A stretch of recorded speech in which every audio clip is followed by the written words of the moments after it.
The alien presence on this planet, Stuart, if it exists, probably started a long time ago. We're going to spend some time this hour talking with you about it. What do you think? Well, that's a very large topic, and in order to explain it, I need to give a little bit of a history lesson. Okay. And if we go back to eons of time ago, we find out that the solar system as it exists today is not the way it used to be. In fact, Earth used to be the second planet in orbit from the sun, and it was basically covered in water. Even the atmosphere was very liquidy. Mars was the third planet, and then there was a larger planet, which is called Maldek, which existed between what is now Mars and Jupiter. And then after Jupiter was Saturn, then Uranus, Neptune, and that was it. Pluto did not exist. And then I need to go to another part of the galaxy, to a place called the Lyrian star system. Okay. How far? How many light years? Oh, gosh, I have no idea, but it's towards the center of the galaxy. Okay. The Lyrian star system, for all intents and purposes, is where humanity began. That is the home area of all of humanity. There was also a star system called the Draco star system, and that was basically a reptilian empire. And the reptilians have a mindset where they feel an obligation to seek out and destroy or assimilate all other creatures or species, because they feel the reptilian life form is the most perfect representation of God or God mind. And the reason that they feel that way is because reptilians in the Draco star system are androgynous, meaning male and female in the same body. And so they feel that most closely represents the neutral God mind or God energy. Also, reptilian DNA does not change over eons of time. It basically stays the same and does not alter, whereas mammalian DNA constantly changes and adapts as environments change. And so they feel that because reptilians are so stable in genetics, it proves that they're superior. And again, I'm not qualifying this by saying this is right or wrong. I'm just saying that that's how they think. And so they attacked the Lyrian star system and basically dispersed any of the survivors that were in there. And the survivors of the Lyrian star system fanned out across the known galaxy and colonized other solar systems, this one included. When they came here, the planet Mars and the planet Maldek had atmosphere, oceans. It was a very inhabitable environment, and they started colonies there. The reptilian Dracos followed them across the various colonies and attacked them. The Draco use hollowed-out asteroids or comets as weapons and vehicles that they then send into space. And what they did was send an ice comet into our solar system to attack and destroy the colonies. As that ice comet came into the system, it caused the planet Uranus to flip on its axis.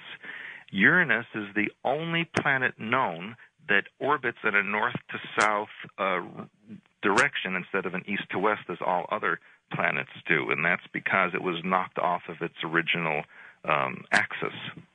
It then continued towards in the solar system and approached the planet Maldek, and the pressure or the gravitational pull of the ice comet, planet Maldek, and the large gas planet Jupiter caused the Maldek to explode, which is why we have the asteroid belt now between Mars and Jupiter. Okay. And a lot of the fragments of Maldek became the many moons of Jupiter and Saturn as they get caught up in the gravitational fields. And in fact, the rings of Saturn recently have been exposed as being pieces of ice and rock, which could have come from Maldek and the ice comet. So it must have been a pretty good-sized planet, Stuart. It was a very fair-sized comet, and Maldek was a very large planet. I would say it was somewhere between the size of Mars and Jupiter. And then, as the comet approached Mars, it pulled a lot of the atmosphere off of Mars and a lot of the oceans off of Mars, and then finally went into an orbit with the planet Earth and it went into this rotation with the Earth so that the oceans on Earth started to polarize, and the spinning of the Earth started to form the ice caps, and eventually the Earth and this ice comet switched places so that the ice comet became the second object in the orbit of the Sun, and the Earth was pushed out to third position.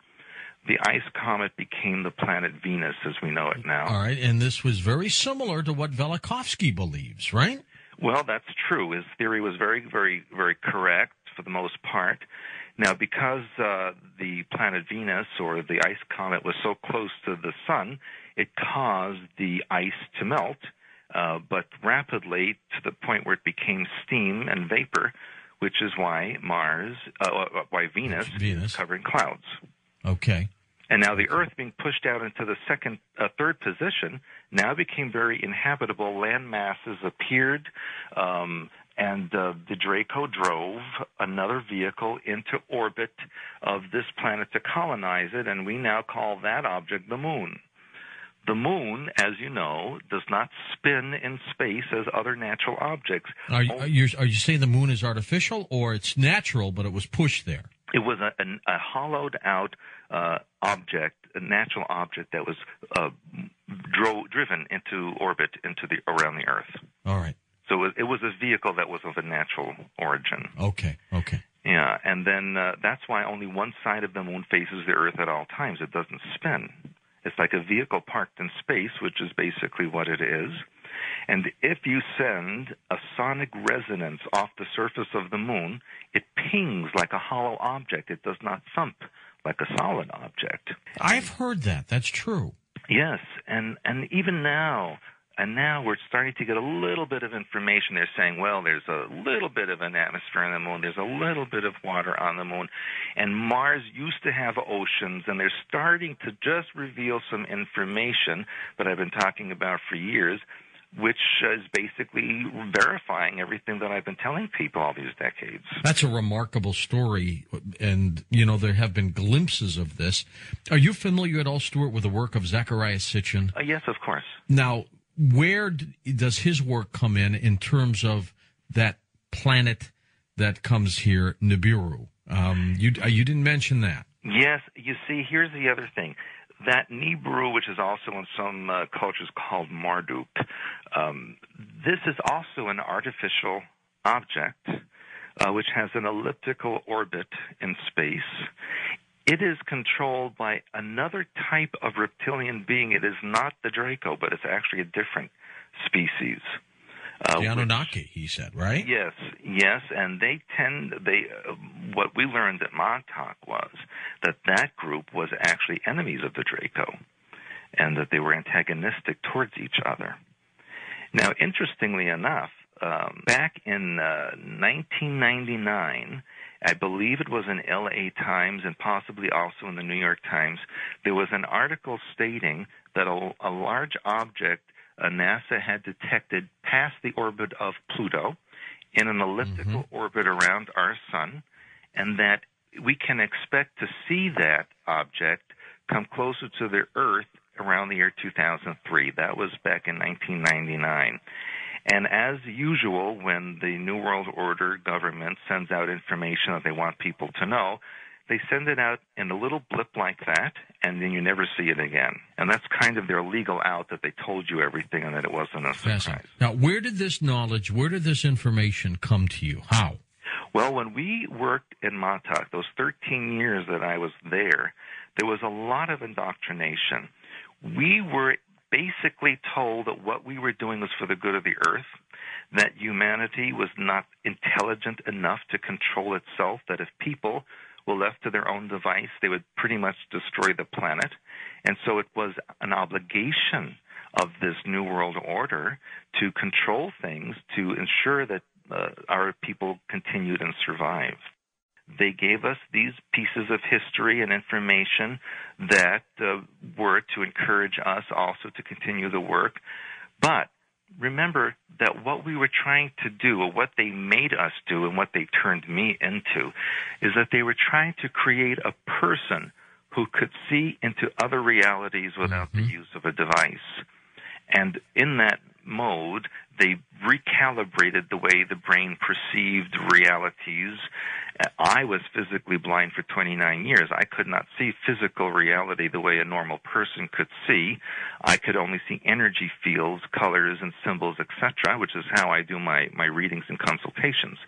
And so when we would do our work and be projected into other dimensions and realities, we would see this information, especially when we did time travel work, where we could then go back or forward and see exactly what the situation was at any specific time. And time travel really isn't as unusual as people think it is. If you know about science, every point in time and space has a unique vibration or energy. Okay, now I'm going to come back to time travel with you next hour, but then are you saying the first colonists on this planet were the reptilians? Yes, I'm sorry for diverting from that, but absolutely. Right. The first beings, the first colonies here were reptilians. Therefore, they consider this to be their planet, and that we, humans or mammalians, are the alien invaders. And so they colonized a very large landmass on the planet that appeared out of the oceans, and that is been called in various cultures either Lemuria or Mu. Aha. Yeah, and that existed in what is now the Pacific Ocean, and that culture lasted for many, many millennia. And they developed large cities, a high technology, and basically were preparing the planet for an assimilation into the Draco Empire. What year might that have been in terms of our knowledge of time? That would have been close to about 800,000 BC. 800,000. High technology. Very high technology. They brought that with them. And now I need to go back into planetary science to explain why humans came here. Okay, and then how? Well, yes. When molten material is ejected from a star to form a planet, that molten material is thrown out into deep space and starts then to spin. And as it spins, it starts to cool off on the surface, and the surface starts to harden. But just as what happens on the surface, on the outside happens on the inside. The centrifugal force of the spin causes the molten material inside to start pushing against the sides of this now a sphere that is forming. And so a hollow area forms inside such a planet, and the extra material is forced out through openings at the poles. And then the inside starts to harden, as does the outside, because of the coldness of space. So what you then have is a planet with a hardened outside, a hardened inside, and molten material trapped in between the inner and outer mantles. In the very center of the hollow area is leftover molten material, what sometimes is referred to as an inner sun. But it's not really a sun, it's molten material. And then the openings at the poles still exist because that's where some of the molten material was ejected.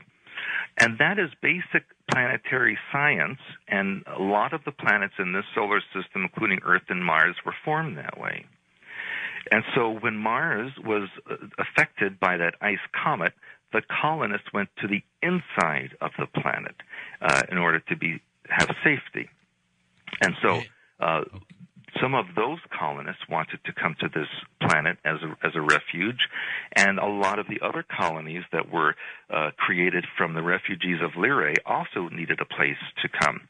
So it wasn't until very many millennia later that mammalians or human beings came to the Earth and colonized an area that was in now the Atlantic Ocean, and that was called, in certain cultures, Atlantis. Atlantis. Okay, so I'm beginning to see, Stuart, just with this picture, if the reptilians were in the Pacific on Lemuria, and the human-likes were on Atlantis, and now they're both gone, I'm beginning to see the picture of some kind of major confrontation.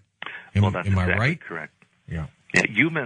Mammalians and reptilians are not designed to live in the same environment on the same planet. They have different requirements. So we basically have a situation where there's two different species that are very antagonistic towards each other, sharing the same location. So, as you can imagine, there were hostilities between Lemuria and Atlantis that went on for a very long period of time. And in fact, the Hindu Vedas talk about this. Some of these Vedas are 200,000 years old and talk about what we would describe as nuclear weapons and lances with mushroom clouds that form on the earth, and talk about vehicles called vimanas that are what we would call spaceships or UFOs that would fly into the atmosphere. Good point. So they annihilated each other.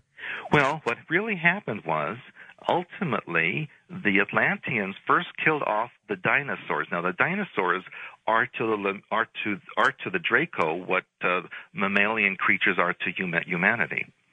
So there was very big battles, and of course the dinosaurs were not killed off by a meteor that struck the Earth 60 million years ago, because if that did happen, we wouldn't be talking right now. There wouldn't be anything left of this planet. That's a cover story. It was the Atlanteans who basically killed off the dinosaurs. Okay, why did they want to kill off the dinosaurs, even though they look similar to the reptilians? Well, look what's happening to us now. If you want to destroy humanity, kill the food source, kill the support structure for that culture. Did they eat dinosaurs, the reptilians? Yes, they did. That was their source of food, work. Okay. That to them, like we have cows and horses and other mammalian creatures, they had those creatures. And so basically what happened was the Atlanteans used geomagnetic technology to destroy Lemuria and cause it to sink into what became the Pacific Ocean. And the only remnants of that now are the Hawaiian Islands, Japan, Philippines, Taiwan, Indonesia, Australia, New Zealand, the South Pacific Islands, and the California west of the San Andreas Fault Line is also. And what happened to all the reptilians who were on that landmass at the time? And now here's the interesting. The ones who survived went inside the Earth, the hollow Earth. And that began the legends of demons under the Earth or hell under the Earth. That's where that began. So when you think of the devil, you do think of a reptilian type, horned with a tail. Living under the earth. That could be what the reptilians look like. They look like the devil, or the devil looks like them. Exactly.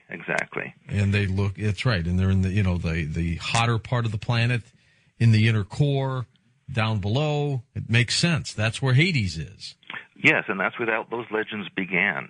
And the Atlanteans, contrary to a lot of New Agey information, actually were not very nice people either. They also had an agenda of genetic manipulation. They used to blend different species together to see the kind of results. Basically, they tried to create workforces made out of animals and humans, animals and insects, etc., etc. The legends of merfolk, for example, are when they took dolphins and mixed them with humans. Sasquatch or Bigfoot was the result of bear mixed with humans. How about mermaids? Same thing. That was dolphins mixed with human genetics. Okay. So that's where and that's curious, interesting, because people with autism really are descendants of that hybridization process because they have dolphin genetics, and autism is really being a dolphin in a human body for all intents and purposes. So that's another topic. This is wild stuff, Stuart. Well, it sounds wild if you haven't heard about it, but if you look at it and study it and you see the science behind it, it does make a lot of sense. What happened to the Atlanteans? Well, they basically, over a series of 3 cataclysms, destroyed their own continent, which sank beneath the ocean, became the Atlantic Ocean. The only remnants left of that are the Azores, Canary Islands, the Caribbean Islands, Bermuda. And interestingly, Montauk Point is the end of an archipelago that used to exist of Montauk. All right, stay with us, Stuart. More to come when we come back on Coast to Coast AM. Stuart, where the reptilians went underground, which then was perceived to be hell, and they, the devil, and evil, and it just incredible. It does make sense.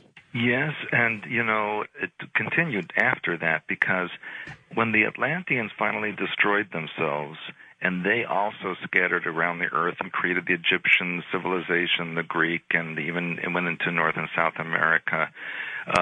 Then, a few thousand years after that, the reptilians decided to retake the surface of the earth, but because of their appearance and so much time had passed, humans were not used to them any longer and considered them to be frightening. So what they did was create a hybridization program. And the hybridization program basically was for the reptilians to take back the surface by breeding and intermarrying with the human population. But I need to go back just one more time to when the Lemurians and the Atlanteans were at war, just to explain something. There was a period of time when a peace negotiation was in process. And during that time, they decided to create a new type of being on the planet that would be a mixture of reptilian and human. And this was prior to the devastation. Right, this was prior. This was an attempt at peace between the two. Okay. And that the thing is, the deal was the reptilians wanted to take the foundation as the androgynous reptilian body and then add mammalian or human genetics to it. And now this is interesting because in the Bible it says, and people never question this, it says in Genesis, let us make man in our image. And so why is it plural? Who is the we and who is the our? And in ancient Hebrew, all references to God are plural. There are no singular references to God as an individual. It is always plural. And if you look at the way human beings gestate in utero, you see that in the first few weeks of life, they are basically androgynous reptilians. And then mammalian features are added to it during the gestational period. And that's because the genetics are following the sequence in which they were added. So all we have to do is look at how human fetuses develop to see how we start as androgynous reptilians and then finally become mammalian. Could this genetic manipulation, could that have been where the story of Adam and Eve occurred? Absolutely, and the allegorical story of how Eve was created from the rib of Adam is basically about how an androgynous reptilian body was broken down into male and female components. That's an allegorical story of Adam and Eve. Should have asked one of our guests last night who believes he's the reincarnated Adam. I see. Well, we all are in some way, aren't we? Yeah, I guess we are. Okay, so some of the stories that we hear about in Genesis, the fallen angels, the taking of women, yes, that could have been the reptilians coming down to interbreed, right? Correct, and even the Hebrew word Elohim means those who descend from above. Mm-hmm. It's a reference to basically, that's what we would call people that come down in spaceships. Okay, how many reptilians fled underground after the devastation? What do you think? My estimate, or the estimate that we've been told over the years at Montauk, was approximately 3 million. But I can't verify that number, obviously. That's just what we were told. Okay. And that they did, because they're androgynous, they replicate on a parthenogenic basis. They don't need any spouse. They just create during a cycle and give birth. Are they underground now? Yes, they are still there. And, if you look at current events and you look at China and other areas where all of these mining accidents are occurring and people are dying underground, I know that a lot of those mining accidents are cover stories about what's going on underneath the ground where the reptilians are battling human beings. And this occurs even here in North America, where we have over 130 underground bases in this continent, and there's a lot of battling going on under the ground, and especially in the Mojave. Are there flying crafts still around that belong to the reptilians? Yes, there are, and I do have to say that a large percentage of the so-called UFOs that we see that are reported in this planet, many of them come from here. There are not so many from elsewhere, but many come from from our planet. Who has the higher technology, the reptilians or Earthlings, I guess? Both. We have government craft, and we also have the reptilian craft. And we have, of course, a mixture of others that come here, but for the most part, there's only 4 or 5 alien civilizations now that interact with this planet that are allowed to come here. There used to be a lot more years ago, and that's been stopped because of the government taking over a lot of the control systems of interactions with aliens. Are we interacting now with the reptilians, or are we at war with them? That is a very good question, because the Illuminati, who are basically the descendants of the hybridization program, have their own agenda, and their agenda is a bit different than the original reptilian agenda. Okay, so we're getting into a little David Icke a little bit, right? Yes, his information is very good. You know, he's a friend of mine, and we've talked about shape-shifting and how it occurs. If you'd like, I'll give you a brief description of shape-shifting. When a person has a split of 50-50 genetics, in other words, 50% reptilian, 50% human. God, what would you look like at a 50-50 split? Well, that's the thing, is what would the genetics defer to? It goes by the mind pattern or the soul personality operating the body. So, for example, if you have a reptilian soul personality in such a body, the body would defer to reptilian genetics and manifest as a reptilian. If you needed to hide behind a human form, and you needed to be in public as a human, but you had this reptilian body, the only way to maintain the human form is by ingesting human hormones, blood, organs, etc., that would then jump or boost the human genetics to manifest in that form instead. And that is why many of these Illuminati societies have these sacrificial rituals or sexual rituals where they bring up the human harmonics or energies so that they can maintain the human form. Some people I've looked at have what I've always thought to be reptilian-looking eyes. Yes. Can they, these shapeshifters, can they hide the eyes? Yes, they can, but you know, when they get very angry or they get very intense, the eyes shift. And you can see this a lot. They get yellow or they get black. And they look like slits, you know, instead of the round pupils. And you can see that this happens sometimes on TV. If you look at sometimes some of the government officials when they're speaking, on occasion you can see that happen briefly. And you have to ask yourself, and you look at all these skin conditions that these leaders have, where suddenly they're going to the hospital, getting skin lesions removed, et cetera, and that's when you shapeshift frequently. The body then starts to lose the genetic memory of what shape am I. So very often when they go back to human form, there's a spot or two here or there that maintains reptilian form, and then they have to cover that up. Give me a painted picture here, Stuart, of what a reptilian looks like. There are... I'm picturing a crocodile. Maybe that's not right. Huh? Well, that's not exactly right, but... we know that there are 7 different species within the Draco Empire or hierarchy. And interestingly, when the Soviet Union sent a vehicle to Venus in the 1980s to actually go below the cloud layer and shoot pictures before the heat destroyed the camera, right, it sent back a picture of the surface with 7 domed areas in a row.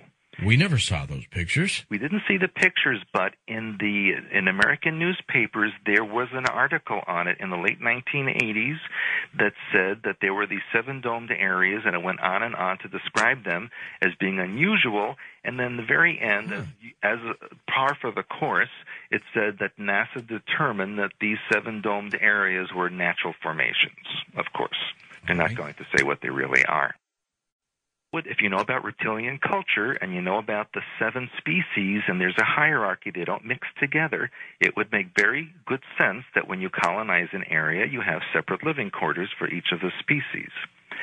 And so the different species look like the very high or elite group are very tall, white-skinned reptilians with blue eyes, and they sometimes have been known to have wings on the back. Reptilian-type skin?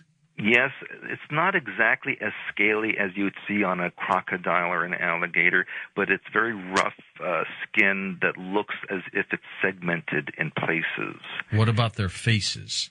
The faces can look very human-like or humanoid. They have 2 eyes, a nose, a mouth, but the reptilian have that what I call cat eyes. They look like cat eyes, and they have a very pronounced jaw and very pronounced teeth. And they have very powerful bodies, especially the elite group, the top of the hierarchy. And when you go down the hierarchy to the bottom, there's a shorter version. There's a kind of reptilian that's only 4.5 feet tall. It's kind of brown skin, very slight. They're very much like workers or drones that would do the grunt work or the what we would call the untouchables in Hindu society. All right. Well, this picture that we've all seen of the devil, who could have been a reptilian, where did that come from? The longer tail and the horns. That comes from the ancient perception of what a reptilian being looks like, and very often they do have horns. Not all of them do, but some of them do. Maybe a senior group or something like that? The middle version, there's a warrior caste that tends to have the horns, and they're very bulky, very aggressive. You wouldn't want to meet one of them. Would they be the ones, though, to lead the pack? Or the other ones? They would be what you call an advance guard. They'd be the ones you'd send out when you're invading a planet or an area. And they're very volatile. And, there's a difference in sometimes how they use human appearance, because the shapeshifters can physically change to human form. However, there are reptilians that are not, of course, able to do that because they're purebred. They don't have human genetics. What they sometimes have is a device around their waist that creates a holographic image around them that makes them appear human. But they're not shape-shifting. It's just a holographic image that's projected around them. Well, that could be, I guess, altered, or it could be breached, right? If somebody tried to touch them or something, would it'd be like going through a hologram? Yes, and I did witness that in Montauk Project, because there were reptilians occasionally there, but these were not shapeshifters. These were real 100% reptilians, and in order to not terrify a lot of the people, they would sometimes use this holographic image around them. Do you believe that the Illuminati, the power brokers on this planet, the very wealthy families, that they could be from this reptilian strain? They are. In fact, the Illuminati are made up of 13 ruling families, and all of them can trace their ancestry to the hybridization program that really went back to the Sumerian times. So they're human beings, but they have reptilian a very DNA. High percentage of reptilian genetics, yes.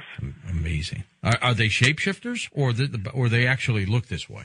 Some are. Not all of them are shapeshifters. It depends on the exact 50-50 split of genetics. So there are some who do not shapeshift, but still are in the elite group.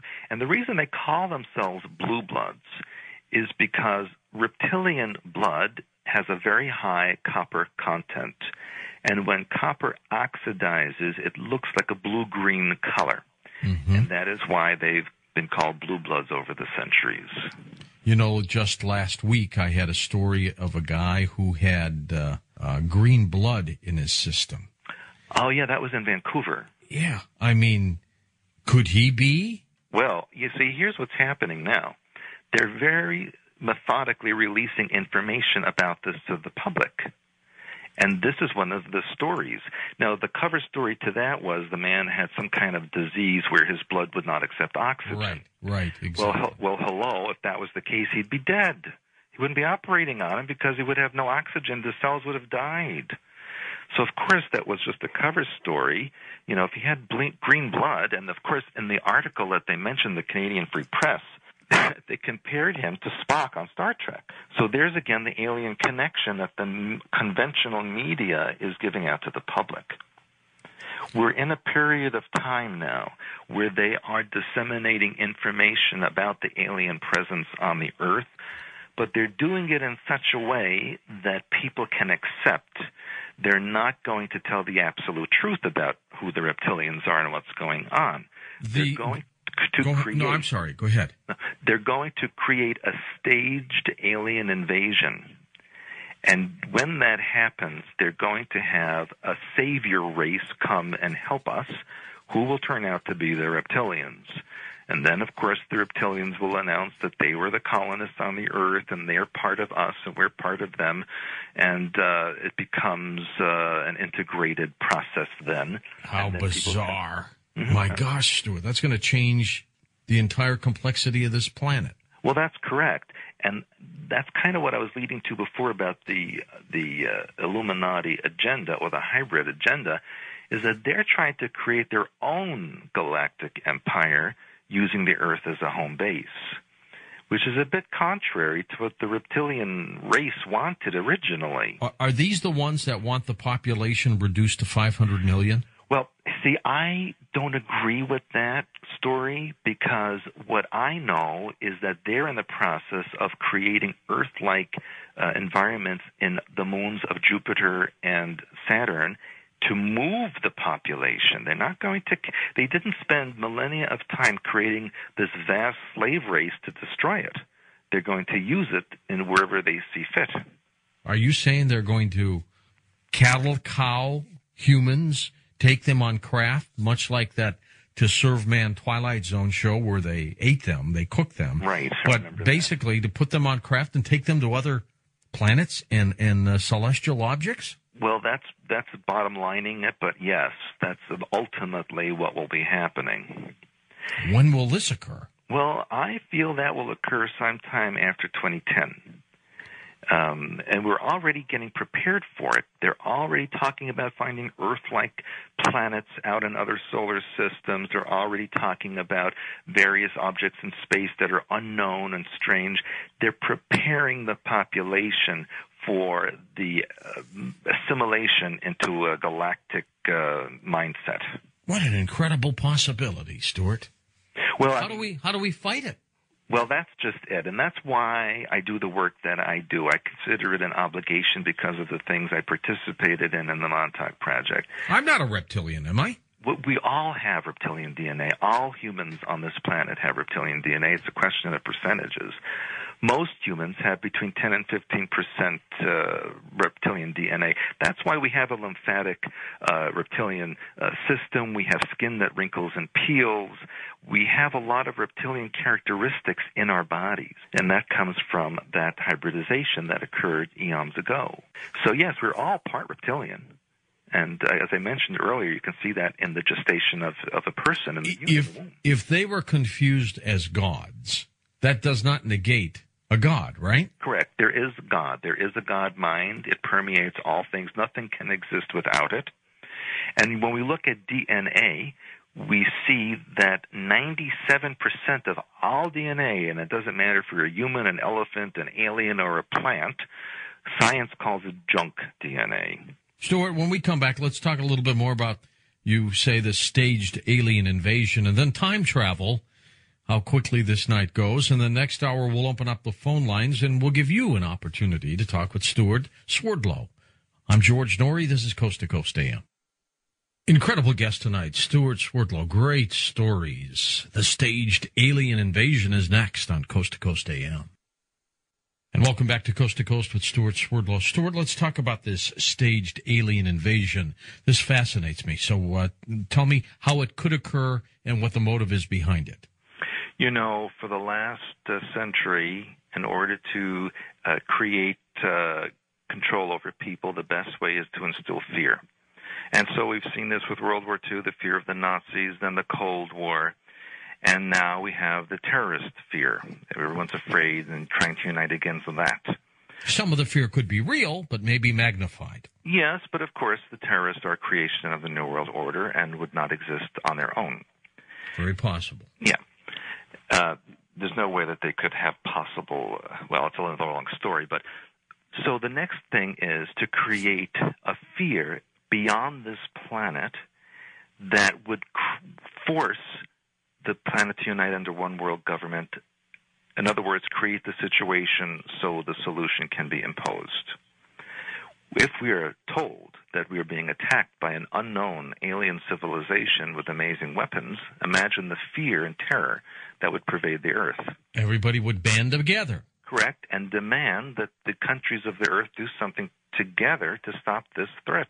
Yes. And of course, then we would have a new world order government, a singular government that controls the planet, which we already have anyway, but now would be officially wanted by the people. That would be public. And then we would have this imaginary battle. They have something called Blue Beam Project. And Blue Beam Project is holographic images that are projected into the atmosphere and can look like anything. It can look like a religious figure. It can look like a UFO fleet. It could look like missiles. They've been targeting and practicing with this since the early 1960s, when they actually tested it over Havana Harbor, when a U.S. submarine projected the image of the Virgin Mary over Havana and was seen by all the people in the evening streets. And you can shut it off anytime you want. It Correct. just disappears, right? Absolutely.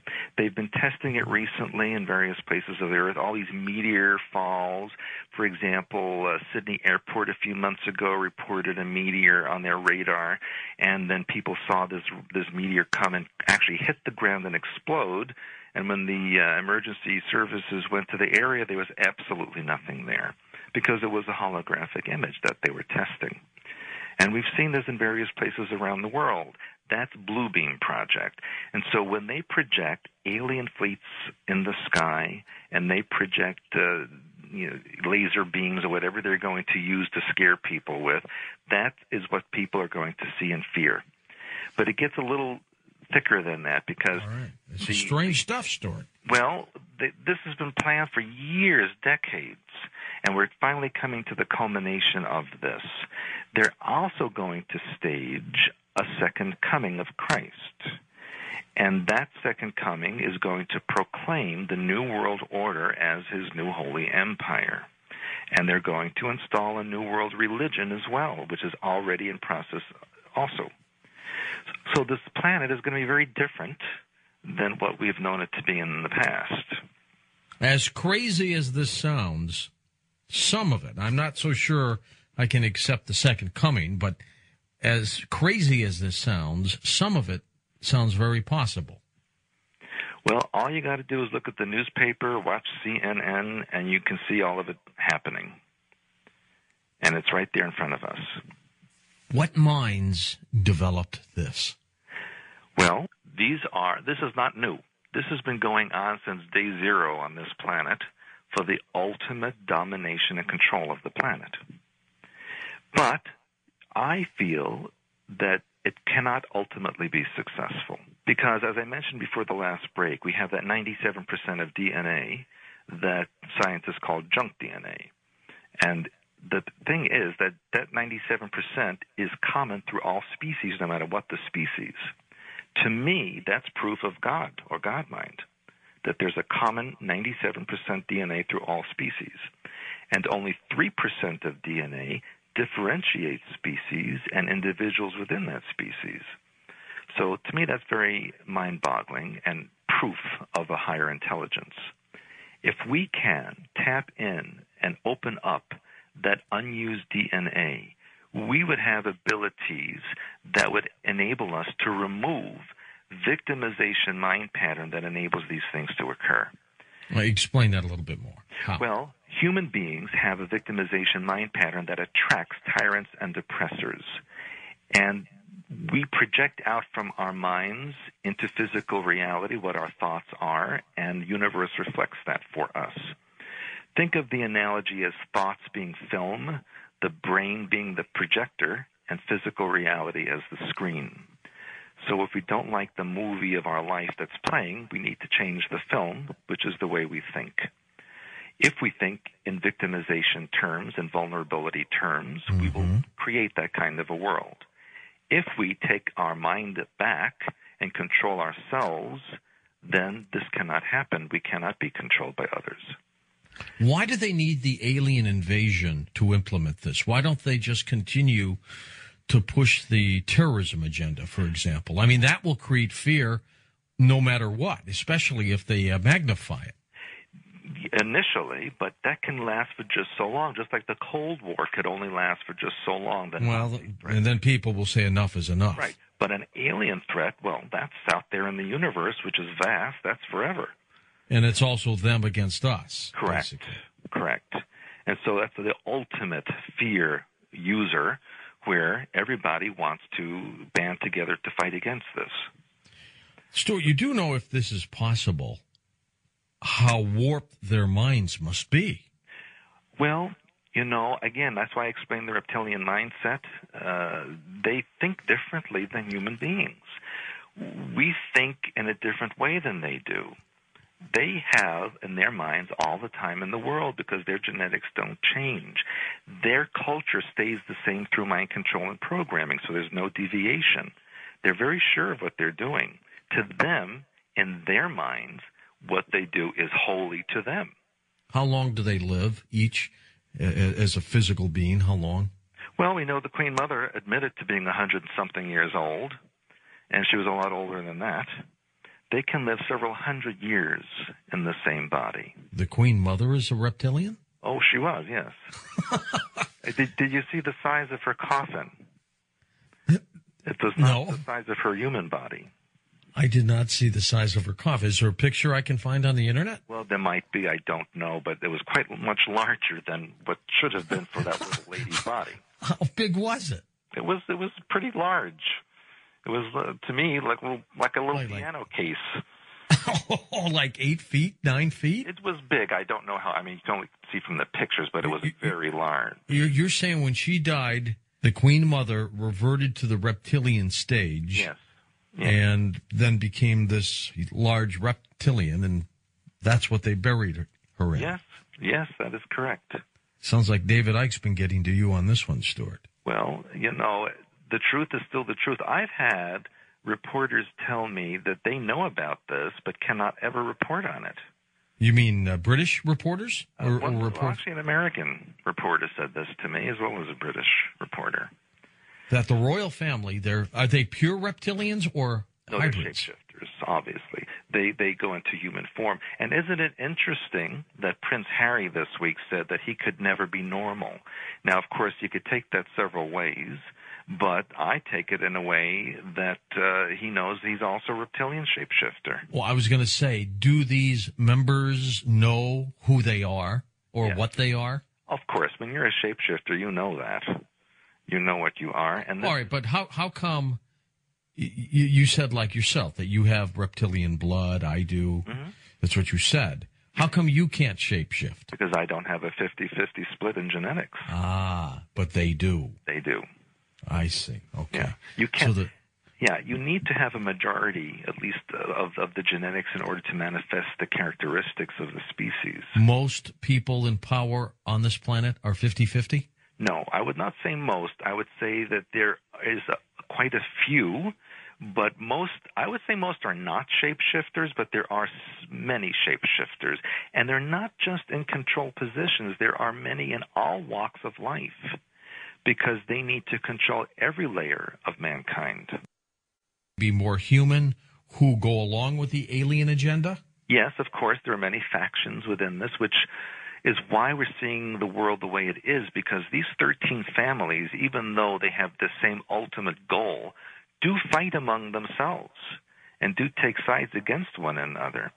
And so we're seeing now a battle between the Windsors and the Rothschilds and the Romanovs for complete control of the planet. Now, these 13 families, do they geographically spread all over the planet, or are they primarily in Europe? Where are they? They're mostly based in Europe, but they have sectioned out the world under different control for different families. For example, the Windsors are in control of the British Isles and North America and Australia, whereas the Rothschilds controlled mainland Europe and Africa and parts of Asia. If we grabbed one of them and gave them an X-ray, what would we see? Would they look human? Well, on an X-ray, of course, if they're in a human form, they'd look human. So everything changes. Yes, yes. The whole structure, the whole genetic polygraph. Okay, almost like a werewolf. Well, that's where it comes from. That's the type of genetics.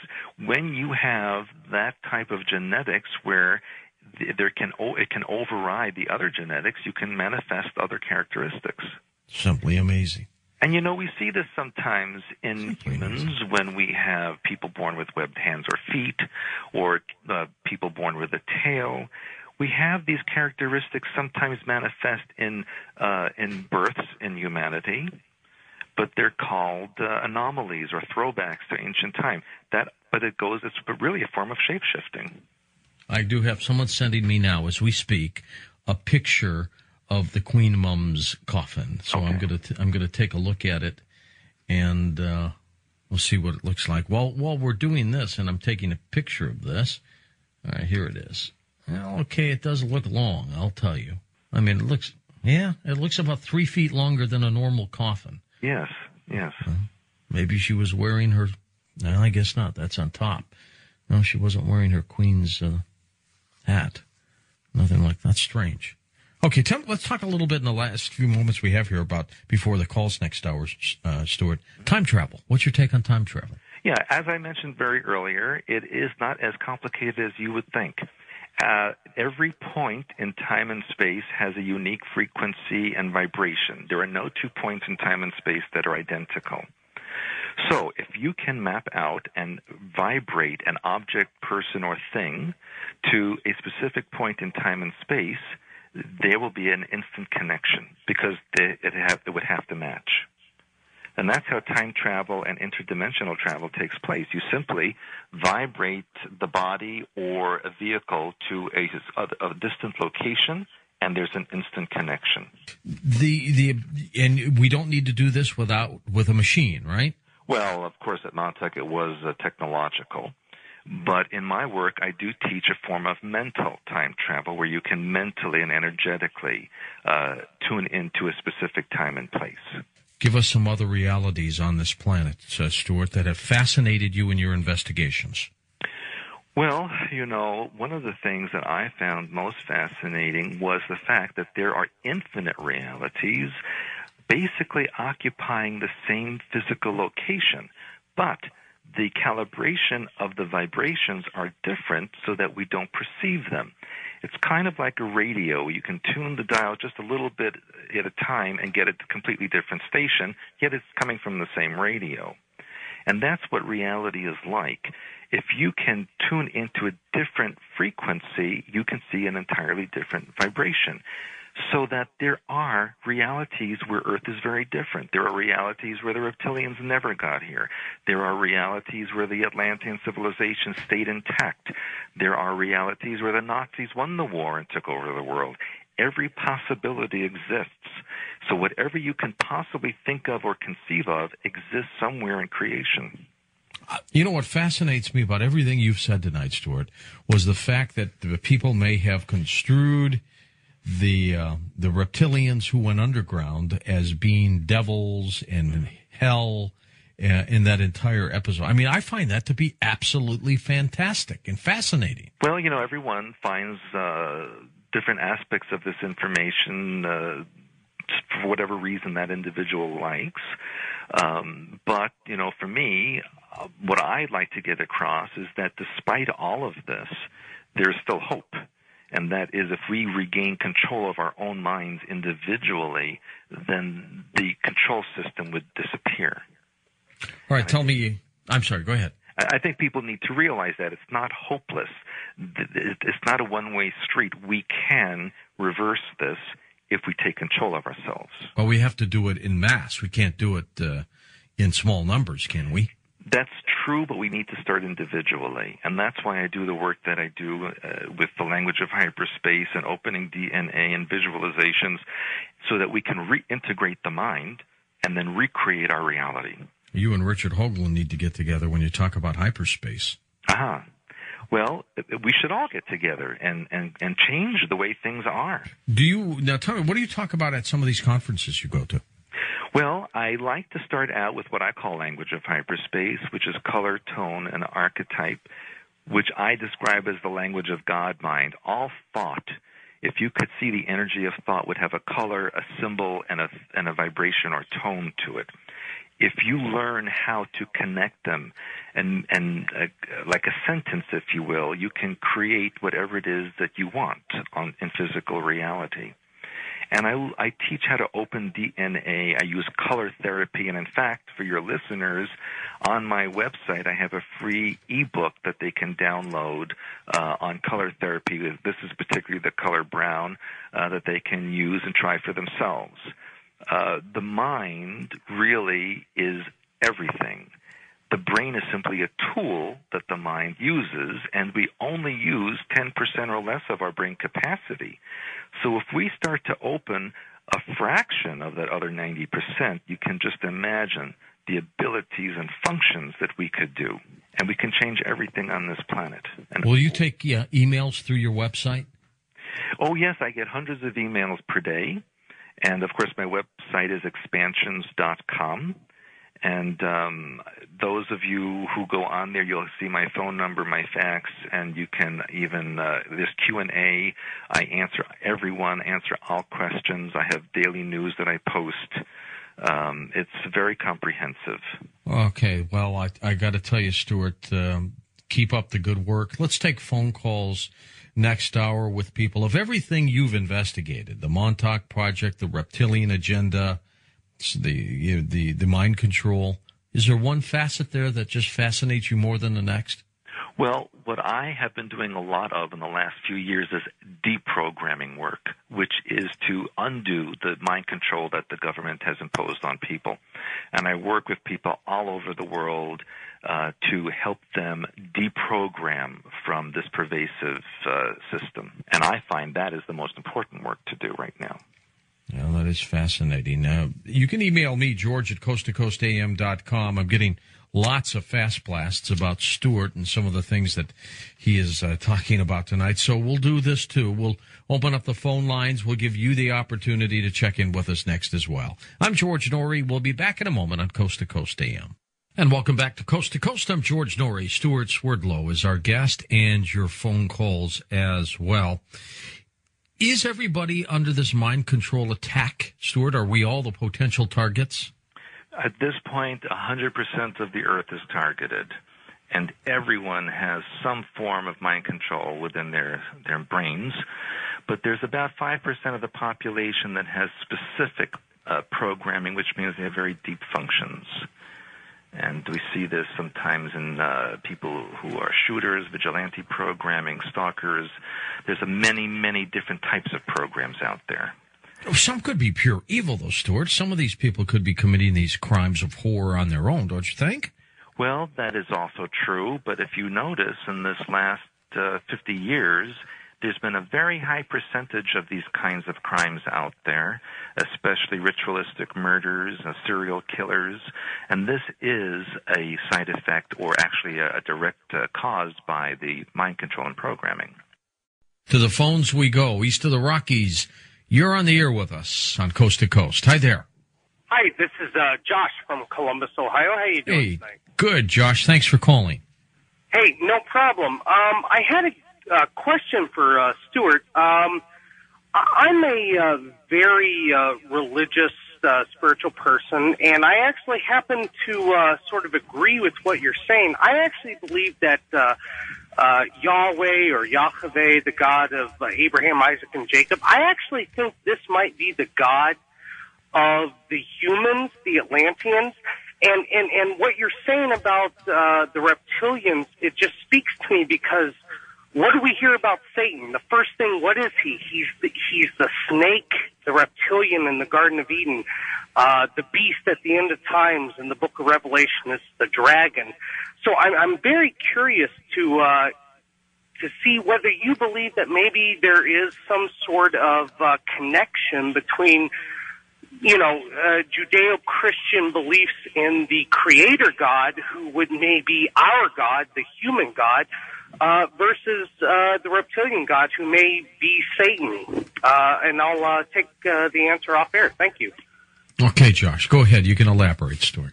Thank you. Well, let me just start out by saying there's only one God. It's not God of humans and God of reptilians. There's only one God, or I call God mind, that creates all of existence. What we see in the Bible as far as the gods of the ancient Hebrews, they were alien beings. They were beings who directed humanity in a certain direction. They also genetically manipulated. They talk about taking the daughters of the sons of man as wives, etc. This is a hybridization program that we're seeing here. And the God mentioned in the Bible, especially in the Old Testament, is none other than alien beings. Even the story of leading the Hebrews out of Egypt across the desert, following the pillars of light, these are what we would call UFOs in present terms. As far as the reptilians are concerned, they worship what, from a religious perspective, would be called demonic entities, but from my perspective, I call it entities from lower astral layers of existence. These are non-physical beings who manipulate society and people from the astral planes, and there is such a thing as connecting to the mind, what is called possession, and the reptilians worship them. Ultimately, if we go back far enough, there's only one God mind, there's only one creator, and even in the Bible it says that Satan only has the power that God gives him, or it. So I don't know if I've actually answered the question, but this is my perspective on the God situation. Off to our first-time caller line. Hello there, you're with us. Go ahead. Hi. This is Peter from Long Beach. My question to you is, if there is still a God and things like that, what happens when we die? What happens with the reptilians when they die? Do we still go to the same place, or do we go to a different place? And I also want to talk about a little bit about resurrection, such as or a person who is faking their death and coming back, such as Machiavelli. And there's the last thing I want to ask is, what about homosexuality? How does that seem to exist into our being if we are basically hybrid? All right, well, let's take the first two, because that's a topic. The last topic is not what Coast to Coast is all about. I don't get into those kind of issues, Stuart. So okay. If you'd address the first couple things that he so eloquently passed on. Go ahead. Okay, well, when a person passes on, what they initially experience is based on what their mind pattern is projecting, so that if you think when you die you're going to see Jesus, that's what you're going to see. Your mind will project into the astral layers that you go into, whatever it is that you perceive. Ultimately, we all go into an area of what I call oversoul or hyperspace level, where your higher intelligence directs and reviews the lifetime that you've just experienced, and then determines where it is that you need to go next, whether it's on the earth or somewhere else. Reptilians, they also have soul personalities, except that they're more species mind related. In other words, instead of being so much as an individual, they're more like a group mind or a hive mind, which is what they're trying to create in humanity through programming. So ultimately, we all experience what we think we're going to experience initially, and then as we become more aware of what and who we really are, we go into other dimensions and existences to help us progress in our path back towards the God mind. So it would be different initially for each individual, but ultimately we all go back to Source or God mind. Okay, thanks. Let's go to our wild card line. You're on with Stuart Swidlow on Coast to Coast. Hi there. Hey, this is David here in San Diego. Yeah, Dave, go ahead. Hey, I just want to let you, I got the Lemurian Fellowship booklet in front of me here, and I've actually been to their compound, and I've done some work for them.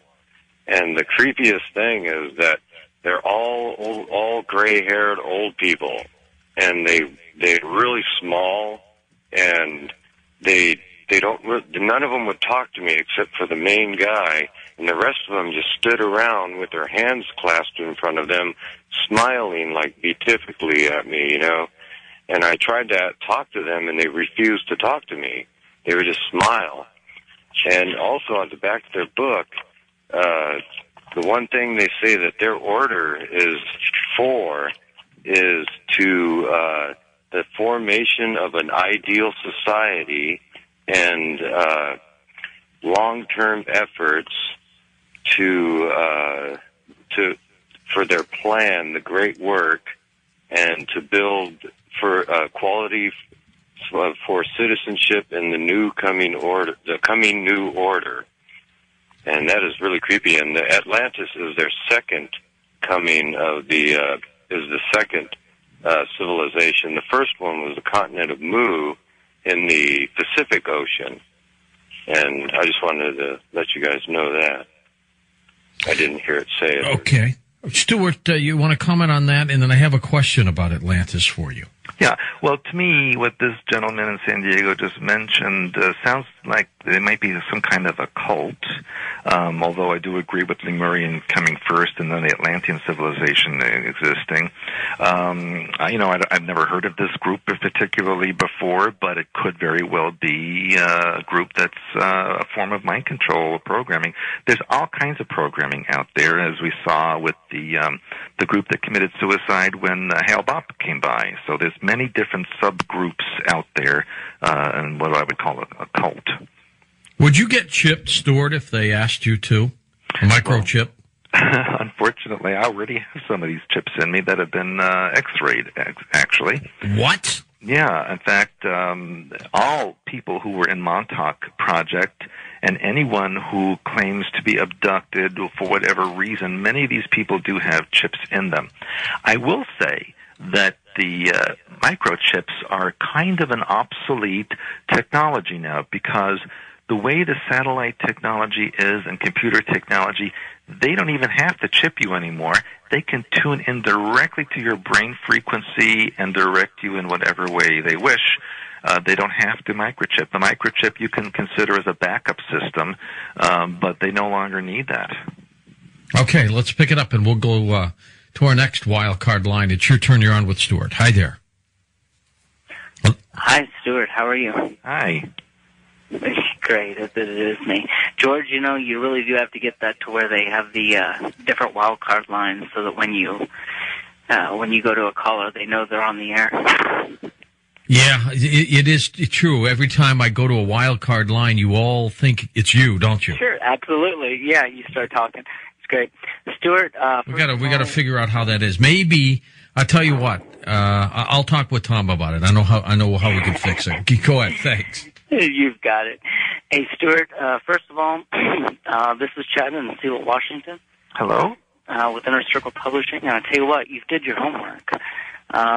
You know more than you're allowed to say, and yet you're saying it anyway, and I appreciate that.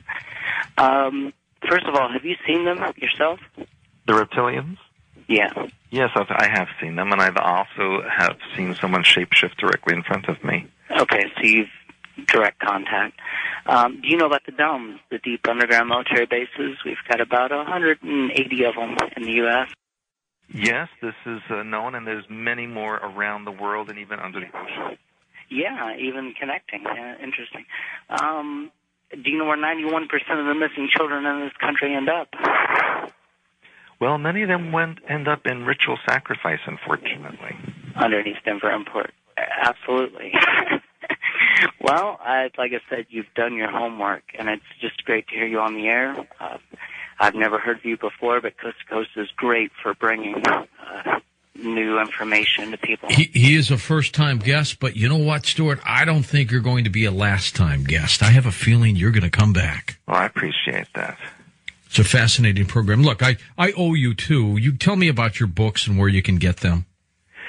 Yes, my books are available at my website at expansions.com, and you can also call 269-429-8615 to order any books or consultations or DVDs.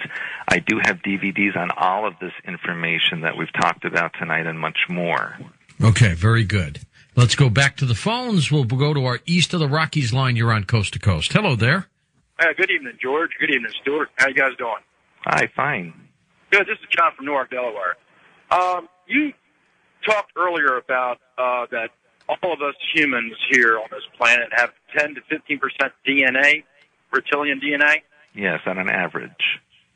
How did you get DNA since you have to have a reptilian and have to have their DNA to compare it to? How did you get it?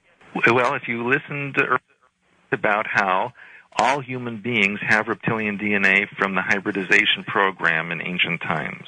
Well, how did they get it is what I'm saying. You have to have a piece of their skin or saliva or something to get the DNA to compare it to. Oh, I see what you're saying, like a sample of the reptilian. Yes, well, the reptilians have been interacting with the government for many, many decades.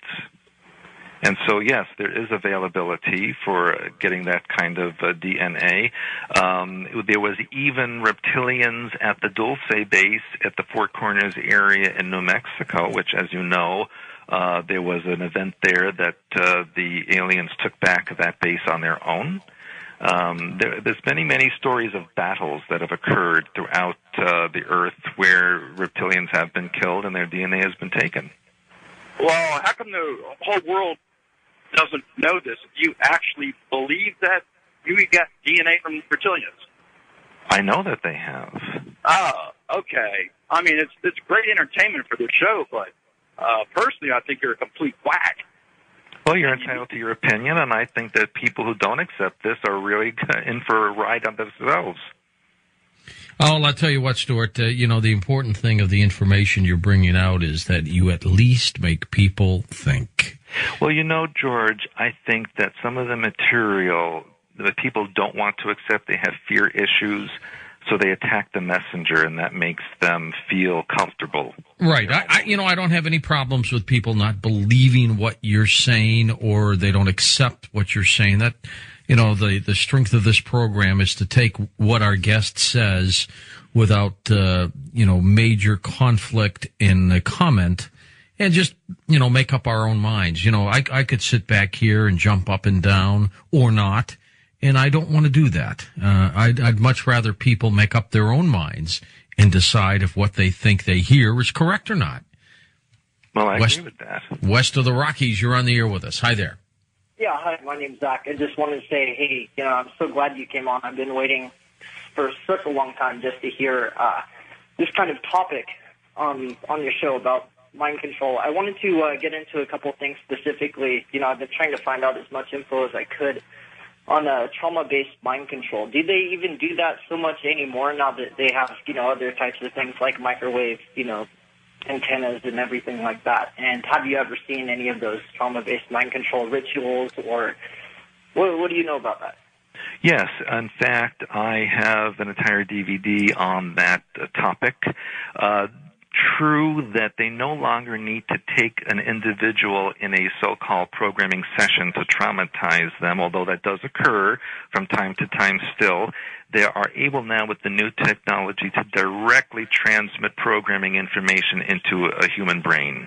And that is done, again, as I mentioned, from satellite transmission, cell tower transmission, and there's even ways of doing it through television, radio, and even through the wiring in your home, where they can transmit certain frequencies that download into the brain.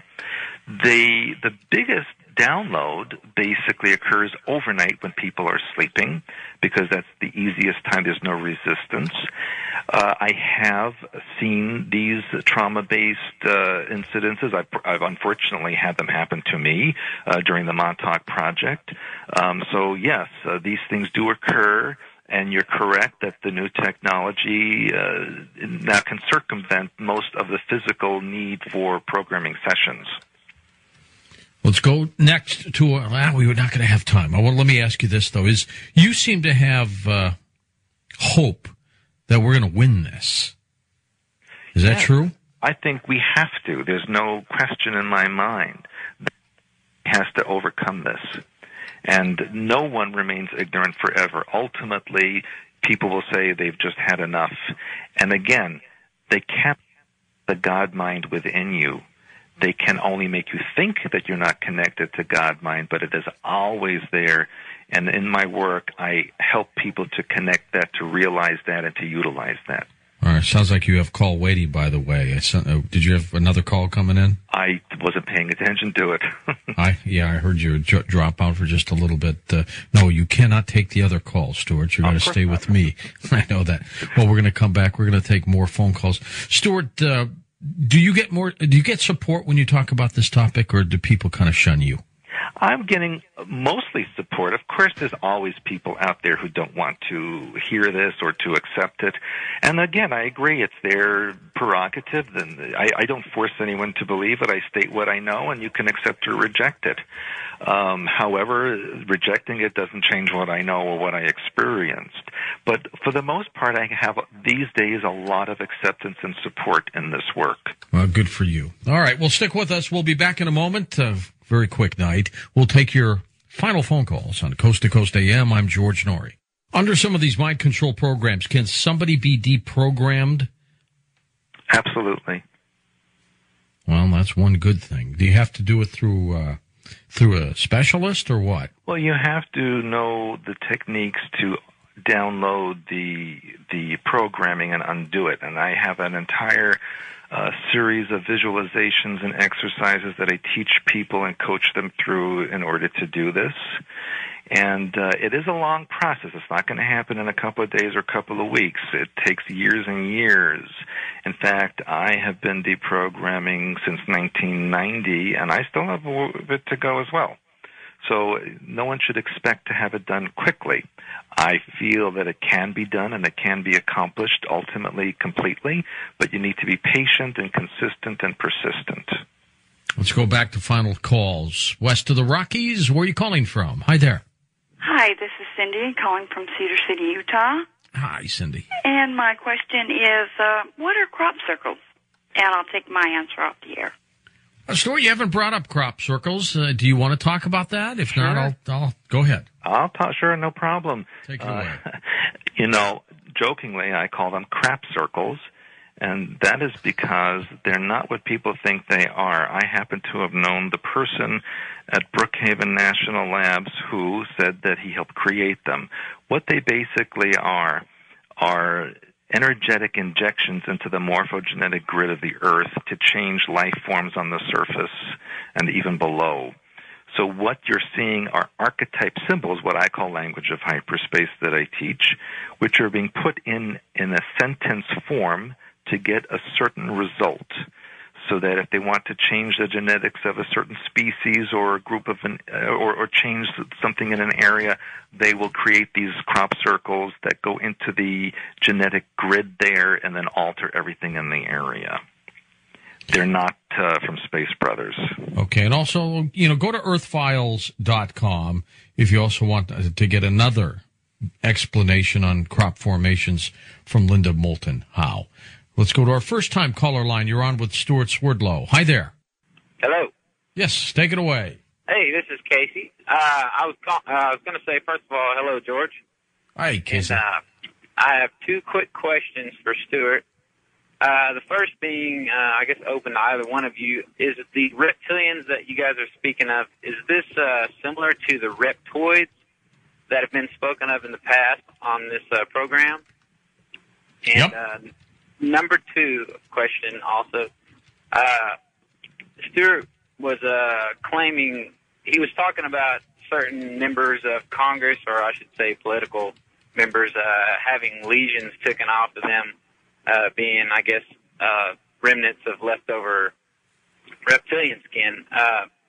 Is he claiming, or, I'm sorry, Stuart, could you claim that anyone, could you name a name, I'm saying, in the United States, political member?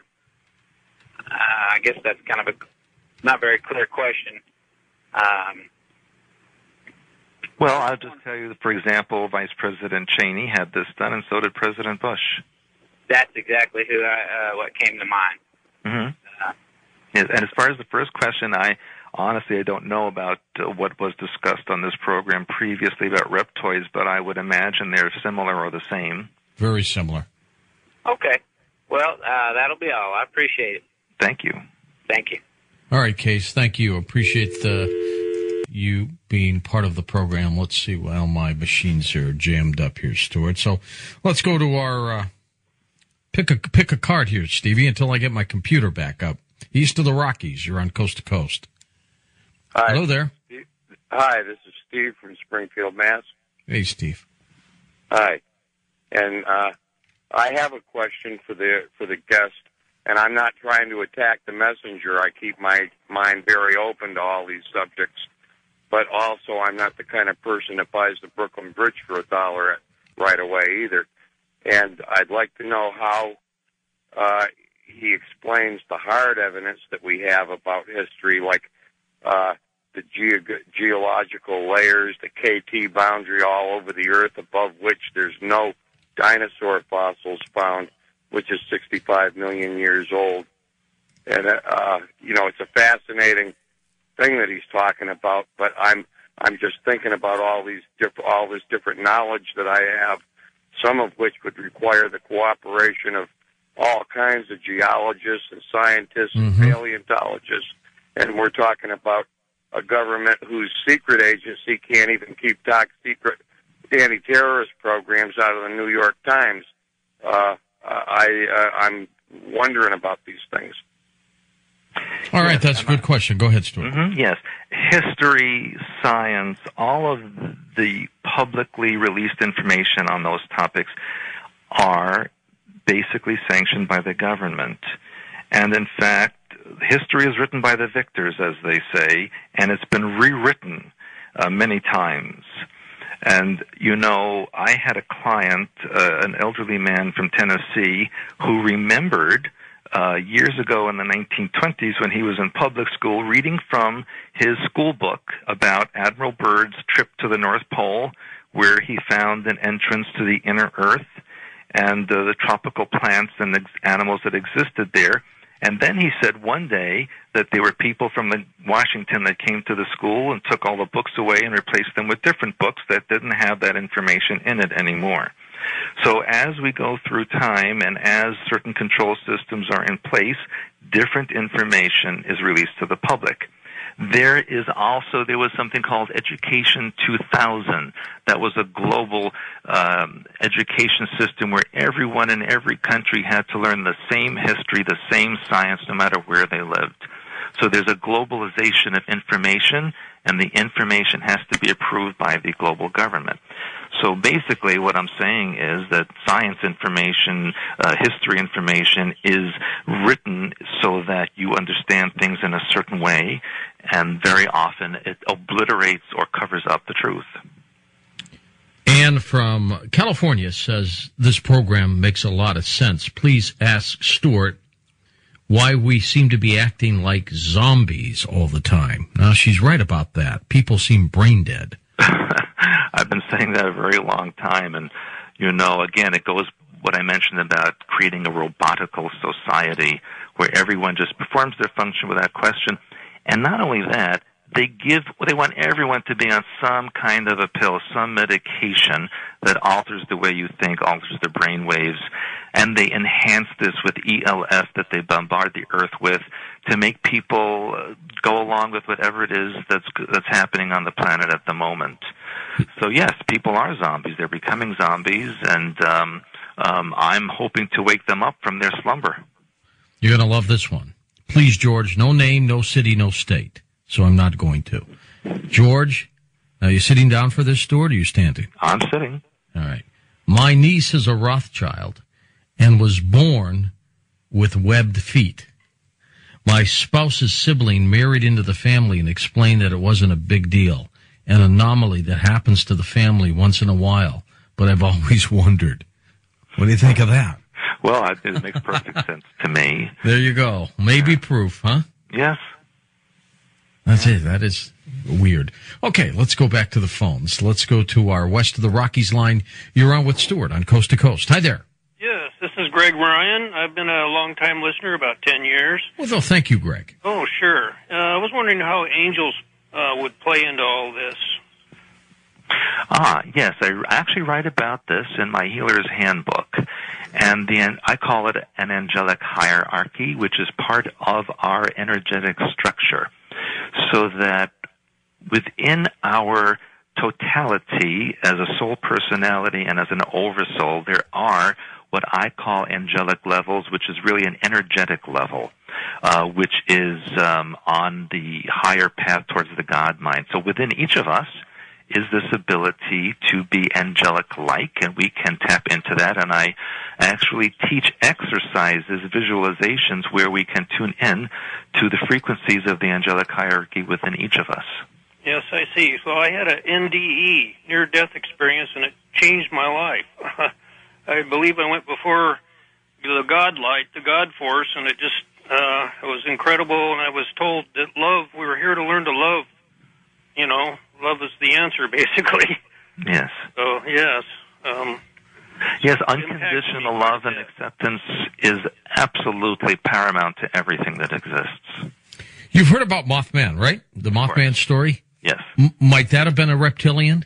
No, that was actually a genetic hybrid program that escaped from a base underneath West Virginia.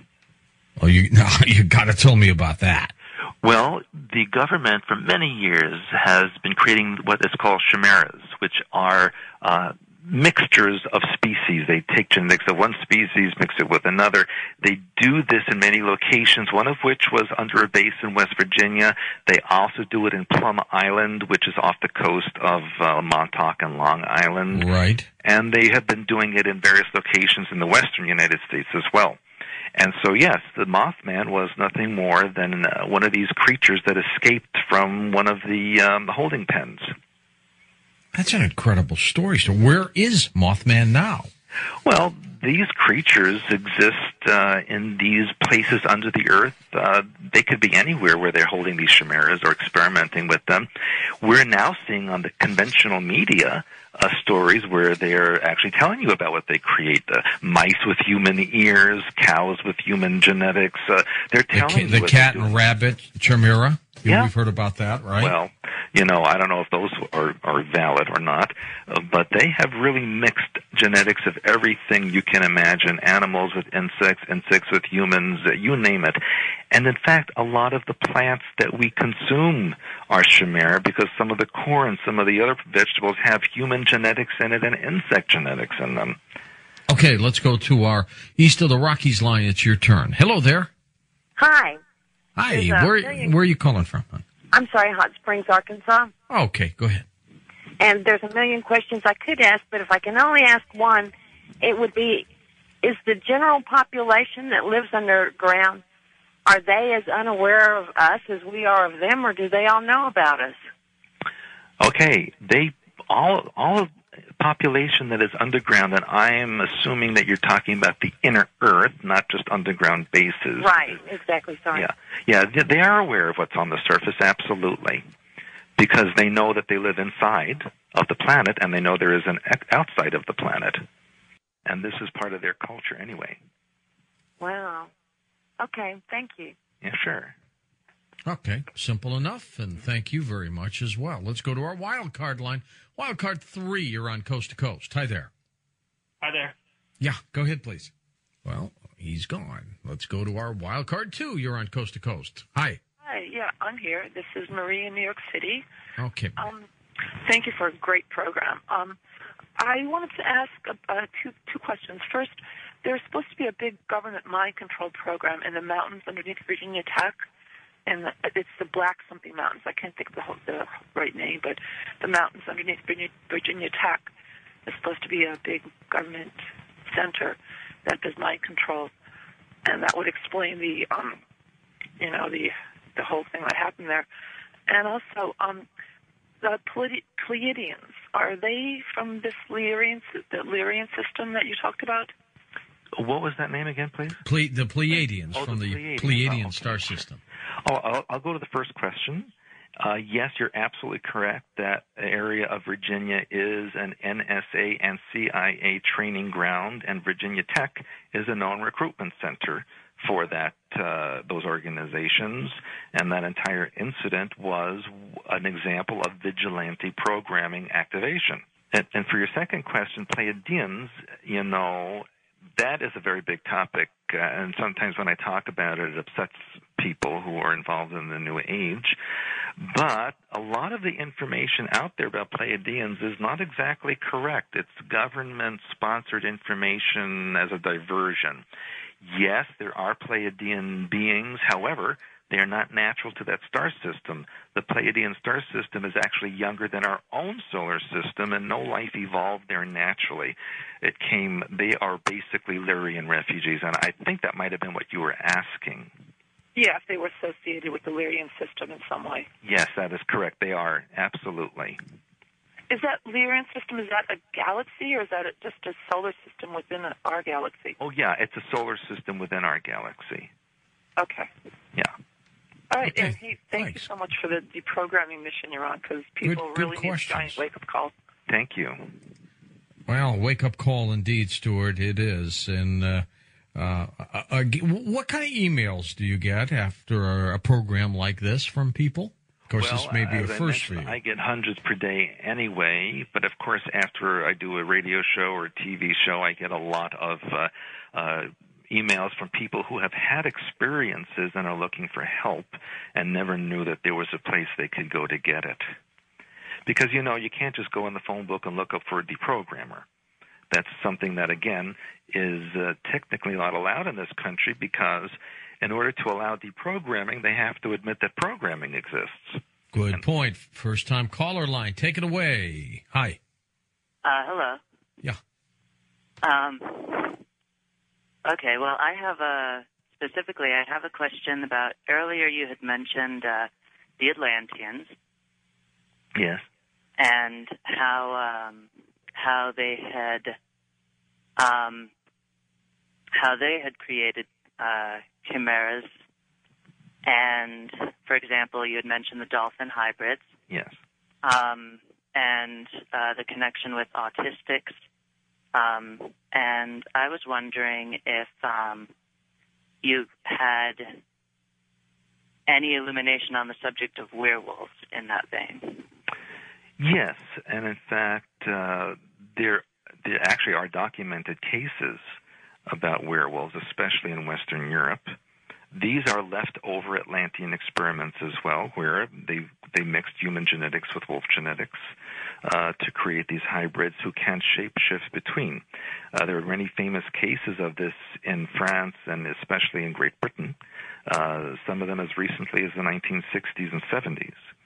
So yes, these things do exist, and a lot of genetics in humanity that would be considered animalistic are throwbacks to those hybrid experiments in Atlantis. Oh, I'd love to get one of these 50-50 reptilians and do some testing on them, Stuart, huh? Well, that would be interesting. I wonder if they would stand for it. Probably not. No, I would agree. So they hear you on a program like this. Do they want to get to you? Oh, they always try to get to me one way or another. My life isn't easy or simple.